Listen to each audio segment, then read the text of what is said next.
En venant à la rencontre, les préfets des régions et des départements voulaient exposer leurs difficultés quotidiennes dans le cadre du recensement général de la population de l'habitat, RGPH.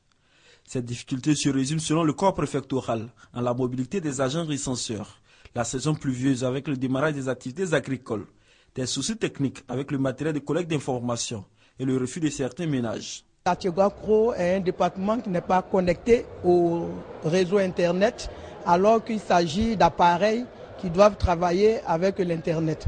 Donc, ce qui revient à dire qu'il y a des difficultés d'ordre pratique et nous, à notre niveau, nous avons essayé de mettre en place une solution palliative qui consiste à recenser la population quand même sur papier et d'aller les numériser après à Yamoussoukro. Nous sommes une cité plus ou moins dortoir qui fait que dans la journée, la plupart des populations se retrouvent à Abidjan pour travailler et donc elles retournent le soir et c'est donc le soir que ces populations sont disponibles.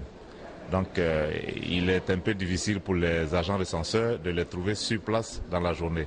Et la nuit, pour des raisons sécuritaires, bien souvent les portes sont closes. Le ministre d'État, ministre du Plan de Développement, par ailleurs président du Comité national de supervision du 4e recensement général de la population et de l'habitat, a réaffirmé l'engagement du gouvernement à réussir le RGPH.